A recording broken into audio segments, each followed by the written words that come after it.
నా వందనాలండి. నాకున్న సమస్యలు ఎన్నో దేవుడు తీర్చాడండి.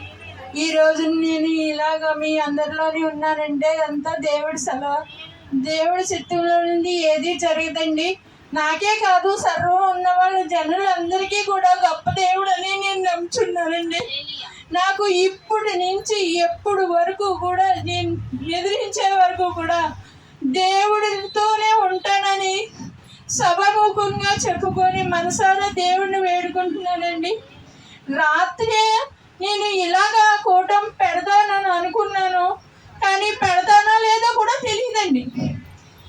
ఏం జరుగుతుందో నాకే అర్థం లేకుండా ఉన్నాను రాత్రి అంతా.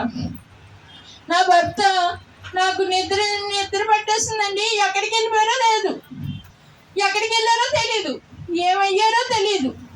12 గంటల వరకు కూడా చూశానండి, ఇంకా రావట్లేదు. 2 అయిపోతుంది, ఇంకా రావట్లేదు. 3 అయిపోతుంది, ఇంకా రావట్లేదు.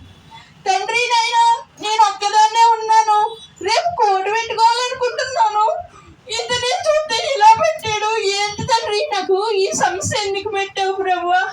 నేను 10 మందిలోనే కొంచెం చూడడానికి అవకాశాలు నాకు ఇవ్వవా తండ్రి? నాకు ఇంత సమస్య పెడుతున్నావు ఏంటి తండ్రి అని కన్నీళ్ళతో భయపెట్టుకొని ప్రార్థించేసానని దేవుడు కొన్నాను. నేను ఏడ్చిన 10 నిమిషాలకి నా భర్త వచ్చారండి.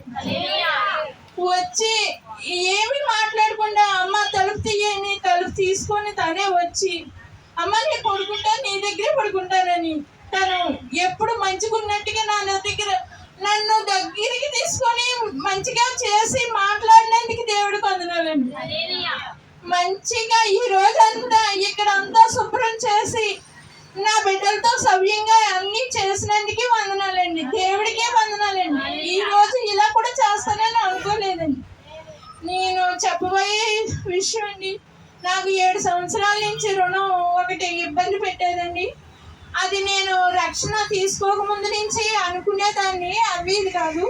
రక్షణ తీసుకున్నా కదా బలవంతకరంగా చేయాలనుకున్నా కానీ చేయలేదండి. దేవుడికి ఒక రోజు ఉపవాసం ఉండి నేను బలంగా దేవుడిని అడిగానండి.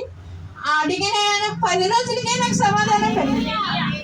నేను ఇంకొకరి దగ్గర అప్పు చేసి ఆ రుణం తీద్దాం అనుకున్నానండి, కానీ దేవుడు అప్పు చేయనివ్వలేదండి. నా కోడలు నా కొడుకు 50,000 పంపించారండి. నేను కష్టపడి చీటీ కట్టిన డబ్బుల్లో 50,000 రెండు కలిపి ₹1,00,000 ఈ రోజు నాడు నేను రుణం తీర్చుకున్నాను. దేవుడికి వందనాలండి. అమ్మగారికి అయ్యగారికి వందనాలండి. మీ అందరికీ నా వందనాలు.